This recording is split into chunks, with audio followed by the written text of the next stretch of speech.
Hello, fellow birdies, and welcome to another edition of Mr. Songbird's Writing Mukbang. Pleasure to see you guys again.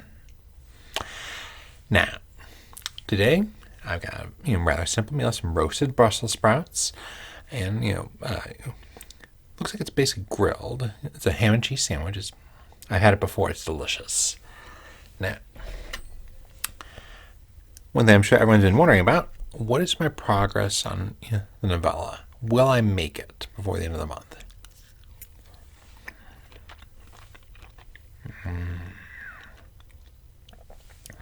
The answer is maybe. I'd say it's about 60, 70, 60, 40, 70, 30. Yay or nay at this point.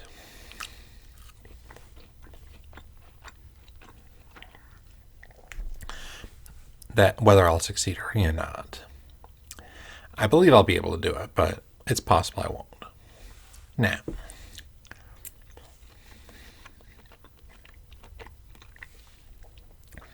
one thing I want to talk to you about is what's going to happen after I finish the rough draft. Because, let me put it this way. Here's a good way to describe it right now. Word vomit.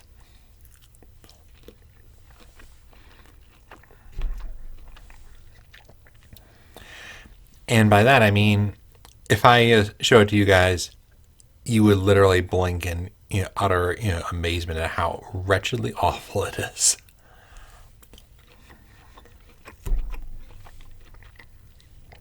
That is because, of course, I am using a technique that deliberately causes me to avoid any semblance of quality control. Like, forget grammar. Words aren't spelled right. Punctuation is a disaster. Like, that's an intentional thing on my part, though. Because by turning off that quality control, I'm able to, write out a story.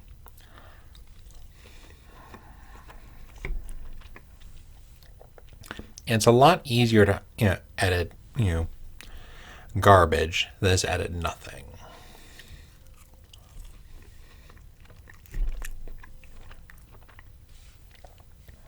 Now, what are the next steps after I finish this?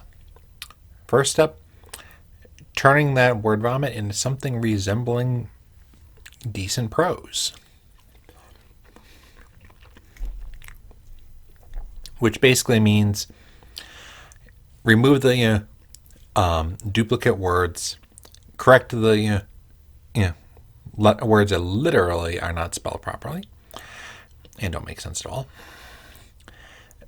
Put in some punctuation. Like basically turn it from, like I said, word vomit into something resembling a word meal.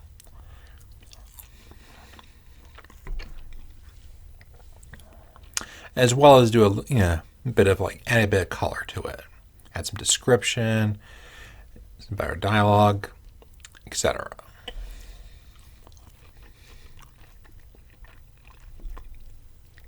Now, once I finish that step, I move on to step 2. Now, first though,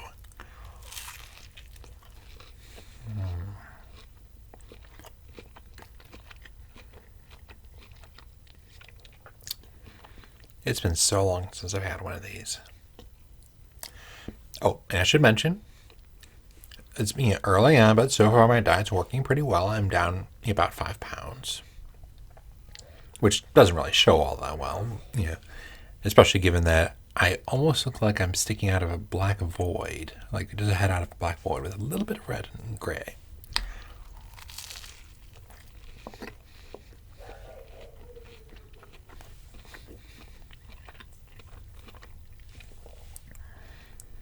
Now, there are a lot of different ways you can edit, a lot of different strategies. Here's mine. Once I've turned it into reasonable prose, the next step, I'm going to review it a bit and see if there's any sections that need to be added, taken away. Like basically, at this point, I'm focusing on plot edits.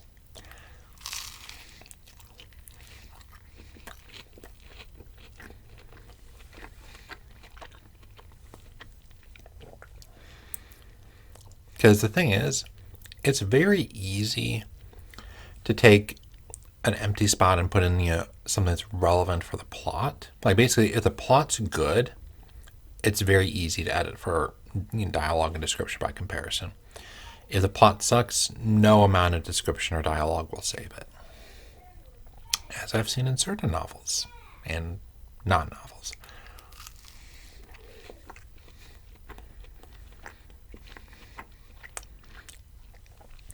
So the first step is making sure the plot's in good order.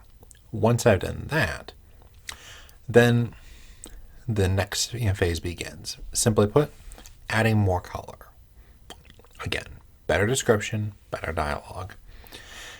If those are good and the plot's good, you can probably make a pretty good story just from that.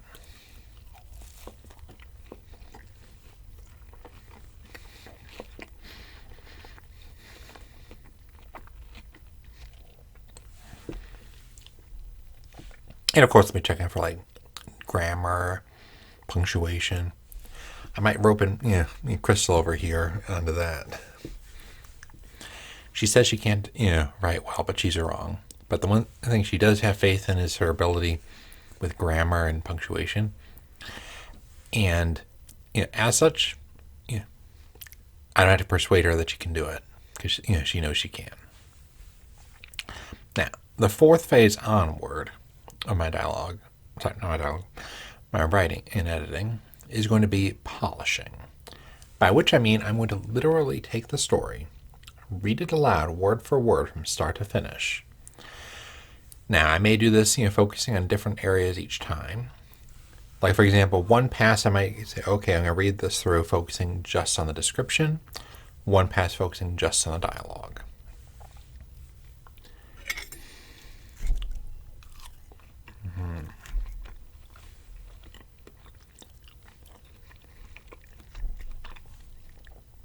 I personally recommend, splitting apart, going like one time on description, one time on dialogue, or really as many times in each, but do them separately. Because it's very easy to miss things when you're focusing, when your gaze is cast too wide. Like, there's this game that Evan and I are playing, it's called Manor Matters, and just like, looking at a scene and trying to find like these little, like basically it says you have to find a saxophone and you have to find this little bitty saxophone that's trying to be hidden amongst the background. And sometimes you can catch up with a wide net, but other times you have to zoom in so you can get a good look. It's just like that with editing. If you try to focus on everything, it's possible you'll probably catch a lot of things, but you won't catch the really detailed stuff for the things for a description or dialogue. Like, you'll catch a combination of each, but you won't catch all of one. So I like to focus, like I said, exclusively on one, then go back and focus on the other.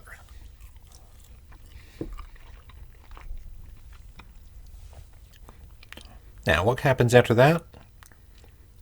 The question is very simple, and so is the answer.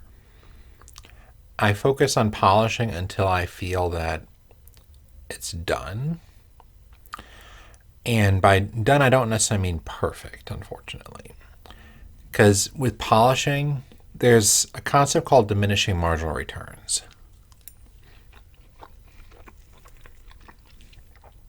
For example, take the Mage Trials. My writing coach said earlier this year that I had two choices. I could finish it up and publish it, or I could take another year of editing. If I did that other year of editing, I might improve it by another 10-15% in quality.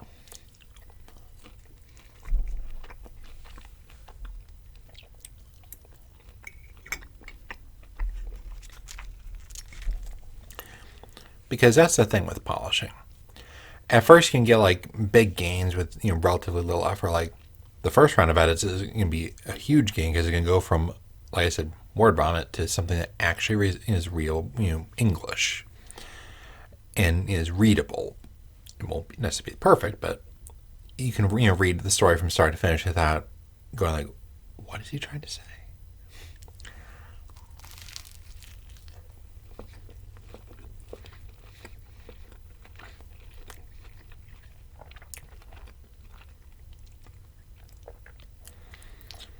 each stage after that involves more work for lesser and lesser improvements. Like by the time I get through the read aloud with first the in dialogue and then the description, any further improvements, like further pass-throughs, will probably result in improvements, but those will be lesser improvements.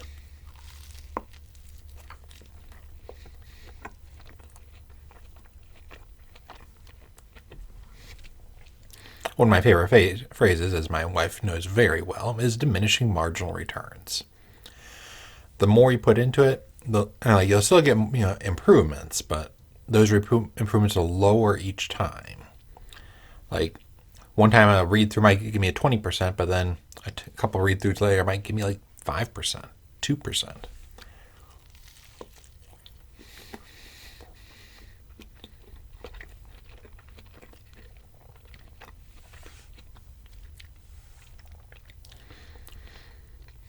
And while there's something to be said for writers who spend years and decades on one book,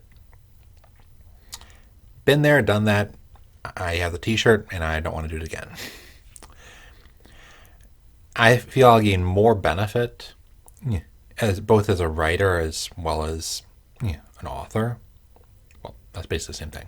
Basically, I'll gain more benefit as an author by taking the lessons I learned from this story and using them for my next book.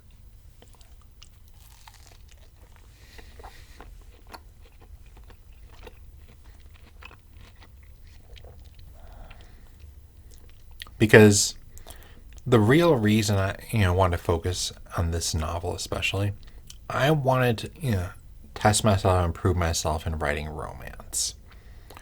Although I started writing romance-based fan fiction, I honestly don't feel that I'm that good at straight romance. Well, I'm not terrible, but I feel like there's a lot of room for improvement.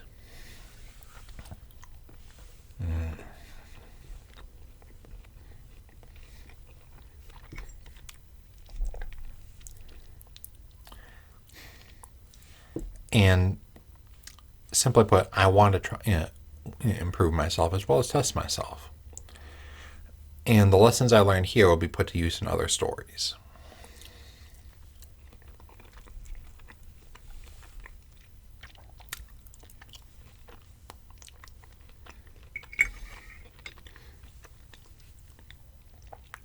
But for now, fellow birdies, I can bid you all a fond farewell. And when you see this, I hope you have a fantastic day. And I look forward to bringing you up to speed on how I finish this series. Sorry, how I finished the rough draft, as well as start the editing process. Now, it's possible that I may choose to take a break before work on the editing process, work on other stories. Like I haven't worked on the Mage Trials as a sequel in almost a month, and it's time for me to catch up on that. But when I do get started, I intend to bring you guys along the entire way so that you can observe and hopefully learn something. Again, have a wonderful day. Bye, fellow birdies.